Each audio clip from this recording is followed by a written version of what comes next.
അപ്പോൾ എല്ലാവർക്കും നമസ്കാരം. അപ്പോൾ ഇന്നത്തെ നമ്മുടെ പരിപാടി എന്താണെന്ന് വെച്ച് കഴിഞ്ഞാൽ നമ്മുടെ കോഴിമുട്ട വെച്ചിട്ടുള്ളൊരു അടിപൊളി റെസിപ്പിയാണ് നമ്മൾ ചെയ്യുന്നത്.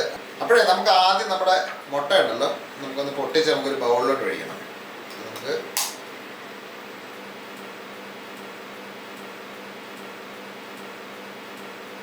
അപ്പോൾ നമ്മൾ മുട്ട പൊട്ടിച്ച് എല്ലാം ഒഴിച്ച് റെഡിയാക്കി വെച്ചിട്ടുണ്ട്. അപ്പോൾ ഇനി നമുക്ക് ഇതിനകത്തുണ്ടല്ലോ കുറച്ച് നമ്മുടെ കുരുമുളകിന്റെ പൊടി ഇട്ട് കൊടുക്കാവേ.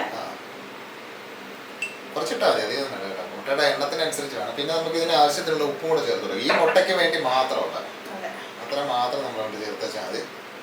അപ്പോൾ അതും കൂടെ ചേർത്തിട്ട് ഇത് നന്നായിട്ടൊന്ന് മിക്സ് ചെയ്യും. അപ്പോൾ നമ്മുടെ ചീനച്ചട്ടി ഏകദേശം നന്നായിട്ട് ചൂടായിട്ടുണ്ട്. ഇനി നമുക്കിതൊന്ന് ഇതിനകത്ത് ഒഴിച്ചിട്ട് നിർത്തുന്നുണ്ടല്ലോ അടിപൊളിയായിട്ട് നമുക്ക് വാർത്തെടുക്കാം.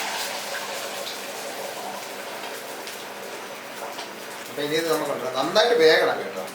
അപ്പോൾ ഇതൊന്ന് നമുക്കിങ്ങനെ ഇളക്കിയൊക്കെ ഇട്ട് ഇങ്ങനെ ഒന്ന് കൊടുത്തിട്ട് ഒരുപാട് അങ്ങ് ചെറിയ പീസാകരുത്, അത്യാവശ്യം വലിപ്പത്തിൽ വേണം നമുക്കിതൊന്ന് കിട്ടാനായിട്ട്. അപ്പോൾ ഒന്ന് നമുക്കിതൊന്ന് വേവിച്ച് റെഡിയാക്കി ഒന്ന് എന്താ പറയുക ഒന്ന് ചിക്കി എടുത്തിട്ടുണ്ട്. എന്നിട്ട് നമുക്ക് ബാക്കി റെഡിയാക്കി.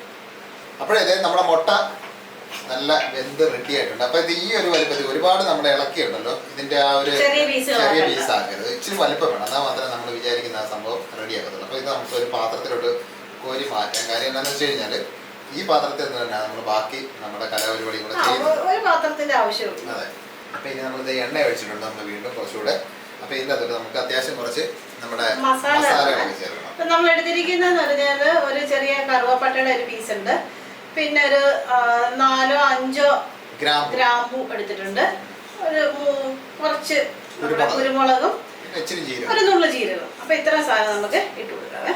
ഇനി നമുക്കൊന്ന് ഇളക്കണം. അപ്പൊ നമ്മൾ ഇതിന്റെ കൂടെ ഇടാനായിട്ട് ഗ്രേവിക്ക് ആവശ്യമായിട്ട് കുറച്ച് സാധനങ്ങൾ അരിഞ്ഞു വെച്ചിട്ടുണ്ട്. നമ്മുടെ സവോള നമ്മളൊരു മീഡിയം വലിപ്പത്തിലുള്ള ഒരു സവോള നമ്മൾ റെഡിയാക്കി. പിന്നെ നമ്മൾ നല്ല എരിയുള്ളൊരു പച്ചമുളക് അത് നമ്മൾ വട്ടത്തിൽ അരിഞ്ഞിട്ടുണ്ട്. പിന്നെ നമ്മുടെ ഇഞ്ചിയും വെളുത്തുള്ളി പേസ്റ്റ് ഉണ്ടെങ്കിൽ അതായാലും മതി കേട്ടോ. അപ്പൊ ആദ്യം നമുക്ക് നമ്മുടെ ഇഞ്ചിയും വെളുത്തുള്ളിയും കൂടെ ഇങ്ങോട്ട് ഇടുക.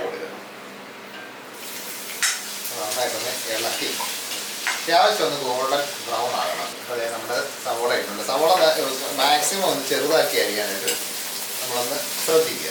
അപ്പോഴാണ് ഗ്രേവിക്ക് ടേസ്റ്റ് കൂടുന്നത്. സവോള ഇട്ടിട്ടുണ്ട്. പിന്നെ ഏറ്റവും അവസാനം നമ്മുടെ പച്ചമുളകും കൂടെ. അപ്പോൾ നമ്മുടെ ഉള്ളി ഉണ്ടല്ലോ ഏകദേശം നല്ല ഒരു മീഡിയം ഗോൾഡൻ ബ്രൗൺ ആയിട്ടുണ്ട്. അപ്പം നമുക്കിനി ഇതിനകത്തോട്ട് കുറച്ച് നമ്മുടെ പൊടിവർഗ്ഗങ്ങളൊക്കെ കൊണ്ട് ചേർത്ത് കൊടുക്കാം. അപ്പം ആദ്യം നമ്മുടെ മല്ലിപ്പൊടി പേര് പറഞ്ഞു കേട്ടോ.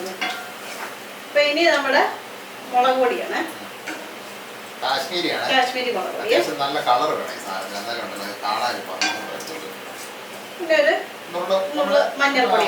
മഞ്ഞൾപ്പൊടി ഇല്ലാതെ നമുക്ക് എന്തൊരു സംഭവം. ഇനി ഈ പൊടികളുടെ ഒക്കെ ഒന്ന് പച്ചമണം ഒന്ന് മാറണം. അപ്പൊ ഈ സാധനത്തിന്റെ അകത്ത് നമുക്ക് ഇത് നമ്മുടെ തക്കാളി അരച്ചെടുത്തതാണ്. അപ്പോൾ അത് നമ്മൾ ചേർത്തിട്ടുണ്ട്. മീഡിയം വലിപ്പത്തിൽ ഒരു 2 തക്കാളി നമ്മൾ എടുത്തിട്ടുണ്ട്. അപ്പോൾ ഇനി നമുക്ക് ഇതിൻ്റെ അകത്തുണ്ട് നമുക്ക് കുറച്ച് ഗ്രേവി വേണമല്ലോ. അപ്പോൾ ഗ്രേവിക്ക് ആവശ്യമുള്ള നമുക്ക് സ്വല്പം വെള്ളം ചേർത്ത്. ഇപ്പൊ തീരല്ല കൂട്ടി വെച്ചിട്ട് ഒഴിക്കുക. ചൂടുവെള്ളമാണെങ്കിലും കുഴപ്പമില്ല, പച്ചവെള്ളമാണെങ്കിലും കുഴപ്പമില്ല കേട്ടോ. ഏത് വേണമെങ്കിലും നമുക്ക് ചേർത്ത് കൊടുക്കാം. ചൂടുവെള്ളമാണെങ്കിൽ കുറച്ചുകൂടെ നമ്മുടെ പരിപാടി എളുപ്പം നടക്കും. ആവശ്യത്തിനുള്ള ഉപ്പ് ചേർത്ത് കൊടുക്കാം.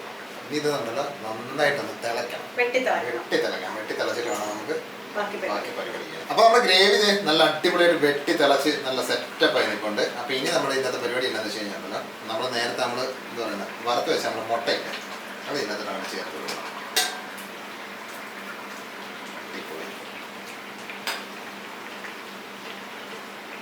പിന്നെ നമുക്ക് ഇതിലേക്ക് കുറച്ച് ഗരം മസാല അത് കൂടെ ചേർത്ത് കൊടുക്കാം. പിന്നെ നമുക്ക് കുറച്ച് മല്ലിയിലയും കൂടെ ചേർത്ത് കൊടുക്കാവേ. അതെ, മല്ലിയില ഇഷ്ടമല്ലാത്തവർക്ക് കറിവേപ്പില ചേർക്കാം കേട്ടോ. ഇപ്പൊ നമുക്ക് തീ അങ്ങ് നിർത്തി. അപ്പോൾ നമ്മുടെ കറി റെഡി ആയിട്ടുണ്ട്. അപ്പോൾ ഇനി വേണം നമുക്കൊന്ന് ഉപ്പൊക്കെ വേണമെങ്കിൽ ഒന്നും കൂടെ ഒന്ന് ടെസ്റ്റ് ചെയ്ത് നോക്കാം. അപ്പോൾ ഇതുപോലെ എന്തായാലും ഒന്ന് ചെയ്ത് നോക്കി കഴിഞ്ഞാൽ സംഭവം കിടുക്കൻ സാധനമാണ്. അപ്പോൾ നമുക്ക് അടുത്തൊരു നല്ല കിടുക്കാച്ച റെസിപ്പി ആയിട്ട് നമുക്ക് അടുത്ത ദിവസം കാണാം. അപ്പോൾ എല്ലാവർക്കും തൽക്കാലത്തേക്ക് ബൈ.